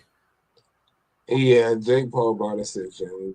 Chavez gonna disappoint niggas again. Yeah, I mean Jake Paul doesn't have the type of offense, I think, to get rid of, unless he makes them quote unquote quick. Like, pretty much the only person that stops Chavez Jr. is Chavez Jr. himself. But I do think, though, I mean, Jake Paul's gonna win one of his decisions, and and then Chavez Jr. will get his bag, his millions, and go find the nearest dealer named Javier, that has the shit for him. He's gonna find Rico. He's gonna fit up Rico that same night, nigga, for sure. Pretty much. But yeah, I got the FanDuel odds on this fight because there's plenty of them for whatever reason. Money line, Jake Paul is a -700 favorite. Chavez Jr. is a +450 underdog. Jake Paul points -110. Jake Paul KO +155. This part, that just depends if Chavez decides he wants to quit. The draw is +1800. Could y'all see a world where, real quick, could y'all see a world where maybe Chavez wins on the cards, but Jake Paul gets the nod, maybe a controversial type of thing? I mean, if that happens, that's gonna look bad on Jake Paul. Like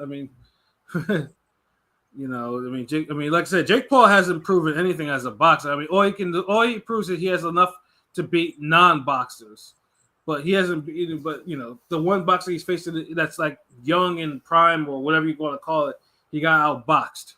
So, Chavez Jr. points decision +1,000. And the Chavez KO is at +650.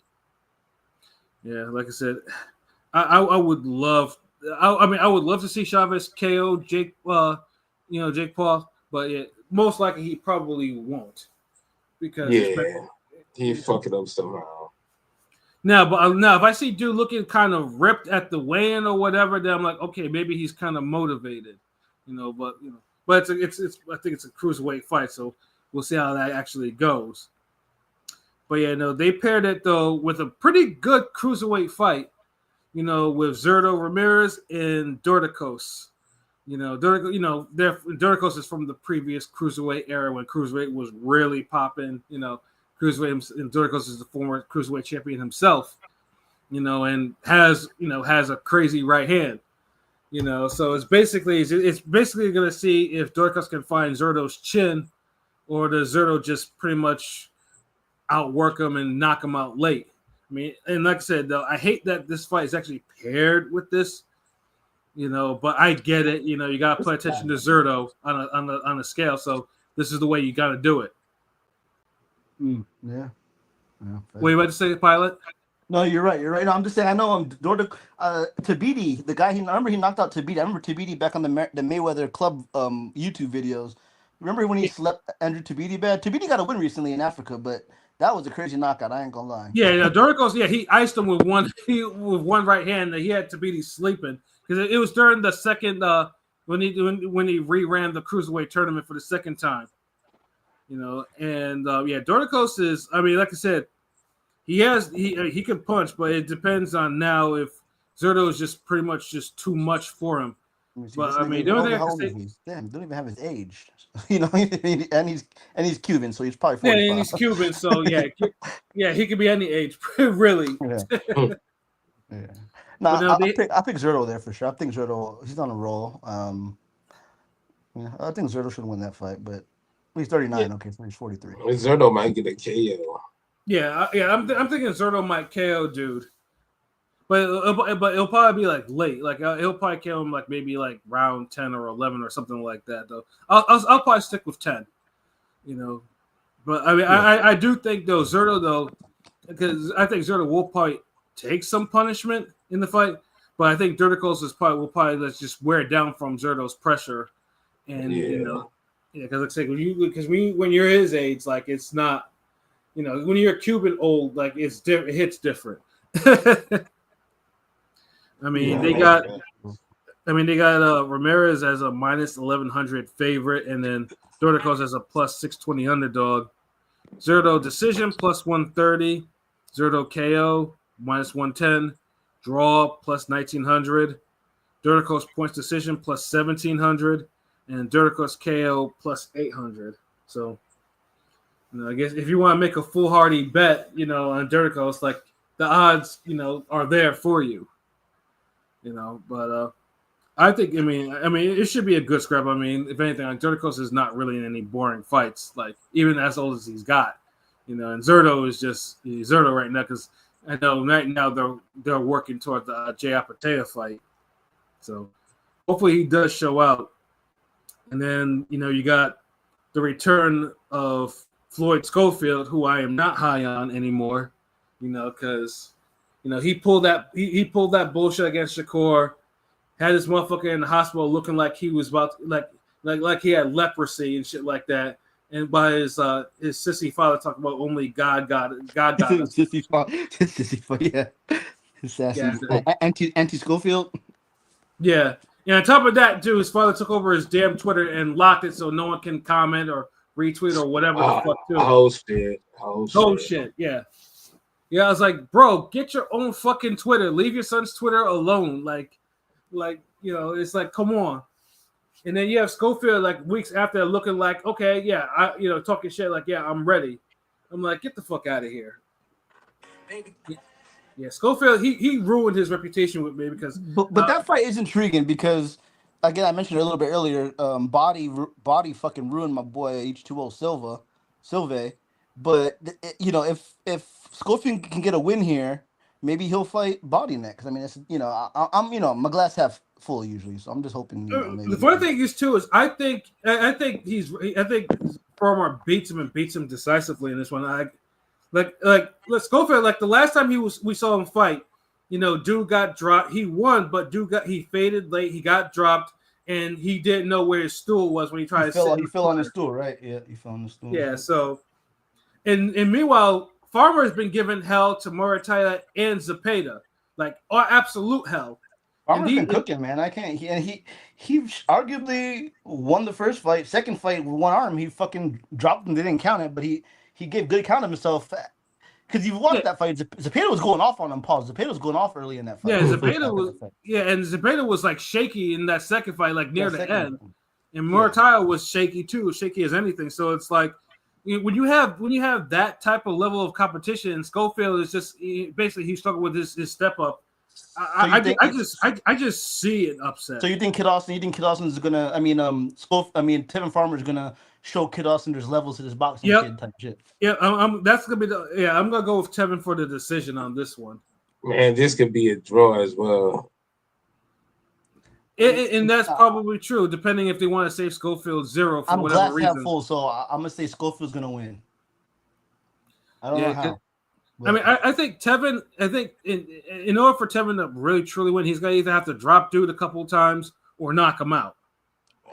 I think Father Time is always there, and I know Farmer has looked good the past couple, but it has been losses. So 3 losses in a row, even though So I'm just saying. So but it's not because of Father Time though. It's because the judges are not giving him his just due. Yeah. Yeah. I mean, if this was after the Jojo Diaz fight, then I would be agreeing with you because Jojo Diaz, really beat his ass. Okay. But those two did not.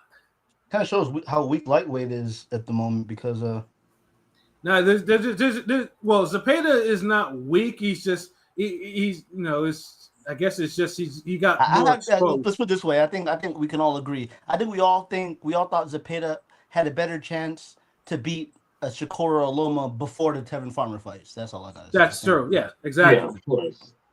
Yeah, no, that would have absolutely been a thing. And that's what happens when you kind of just you over marinate fights and you try to let me get ready for this style and face this style first and 2 fights back to back and he looks shitty in both fights. Yeah. Like what purpose it is, sir? Against a 130 pounder that don't have power like that. He dropped he dropped you the first fight clearly. Second fight they didn't call it, but you got dropped the second fight too. So. Yeah, exactly. Yeah. So now Zepeda's basically now has to that forces Zepeda to actually go take that Shakur fight because he knew that he knew that a loss was coming if he really took a fight that he wasn't supposed to take. It's like if I'm gonna lose, I better lose in a title fight. Hell yeah. But for some reason they only have the money line on that. But Schofield is a -200 favorite. Farmer is a +155. But underdog. I do want to mention real quick. There's a couple more fights. I don't know if Pat, if you're gonna mention a couple more on there or no. Yeah, they have some really good prospect because Jake Paul signed a welterweight named Avius Griffin who's been on the club circuit. He's got 17 wins, 16 by KO. Yeah, he punches through the roof. He can punch, but I've watched him a few times. I watched him on the Bella cards. He's a nigga that probably eventually lose on the step up. But the guy he's fighting only lost to Pedraza. I know it's 147, but he only lost to Pedraza, and he's known for dropping tank into amateurs. Like he's been living off dropping tank into amateurs and shit. So that's the fight I'm intrigued in, just because I like welterweight and shit. So that's a good. Yeah, fight. but then fucking Julian. I mean, to say that he lost to Pedraza is just understated. Pedraza beat the shit out of him. He got whooped. Yeah, Pedraza beat the living shit out of him on a top rank card. And we got our American Joshua Edwards, the silver medalist, on there, the heavyweight. So look out for him. He'll probably be on there early, but we got to root for our American heavyweights. We don't got any niggas, man. And then they got the nice prospect fight with Raul Curiel and Victor Rodriguez. That's a really good fight I'm looking for. Curiel versus Roca. Curiel versus Rodriguez. You see Curiel? Yeah, I said Curiel versus Rodriguez. Well, okay, I thought he was a prospect because he already fought Roca, but I know what you mean. Like he's a nice Mexican hard hitter and shit. The only person on there who I think should not be fighting is Holly Holm. Like I get Holly Holm is trying to get her payday, but she's taken a lot of ass whoopings in MMA that I don't think she didn't shake them shits off. Like she looked finished in MMA. Like I don't think coming back to boxing with kind of that cumulative damages, I don't think is a really good thing. But I get it.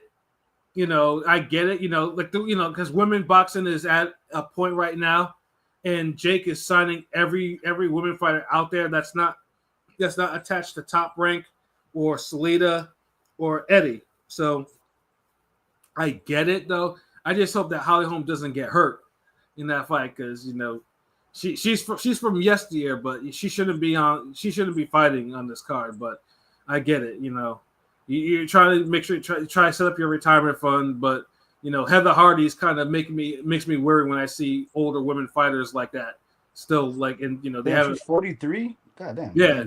She hasn't looked good in a long time. Yeah, and at 43 with like her type of boxing.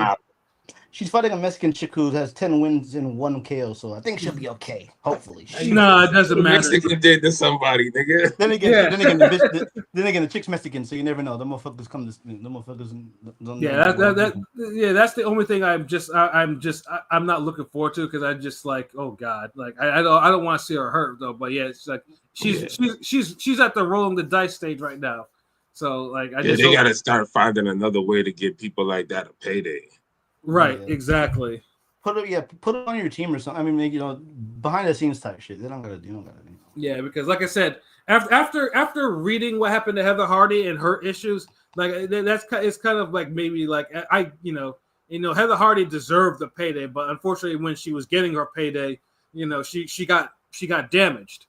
She got the damage to the point of no return. So that's what kind of made me kind of lose my taste for seeing like older women fighters kind of fight on when it shouldn't be. Yeah, so. She was tweeting like she had CTE falling off her bike and shit, like just ranting like. Yeah. It's disheartening. Like you hate seeing that she can barely do anything now, and she can't. If she takes any more hits to the head, she'll go blind. So it's like, yeah, you don't want. Yeah, it's horrible. It's a horrible story though, but outside of the main event though, I'm looking forward to the undercard because, like I said, it's Golden Boy and Jake. So, like they do know how to make cards, especially if they have a Golden Boy influence. Because like I said, Golden Boy knows how to make their cards, whether it's big, middle, or just a small card. They know how to make them watchable. So I think some of it's kind of rubbed off on Jake's promotion and Jake's matchmaker.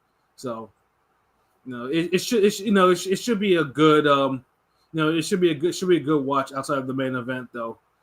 But just to mention before we get up out of here too, Deontay Wilder fights on Friday, and then Billy versus Sasaki on ESPN Plus on Friday too. If you want to check those out, particularly Wilder is just basically we're gonna see what he has left, against Tyrell Herndon, and it's a pay-per-view fight for I think it's a BLK Prime if I'm not mistaken.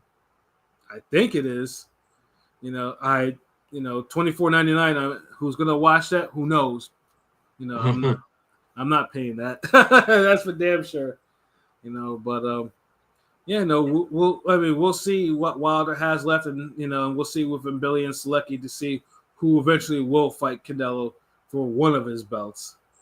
I think that is it for our show. You'll probably hear us on Wednesday. Sure, we'll probably rant, and then we'll pick up on the music episodes for next week again. And because there's some stuff I need to rant about. But for myself, Pat Scorpio, New England representative, for LB Shuttleworth, the God, the GOAT artist, for King P Bodega B, and for Conscious Pilot. This has been another wonderful episode of Real Talk, where as always, if shit's real, we talk about it. So until next time, peace. Okay, I gotta read this. One Miss Bitch comment. Watch Shuttleworth root for neither Wilder or his opponent. He rooted for the white referee. Really?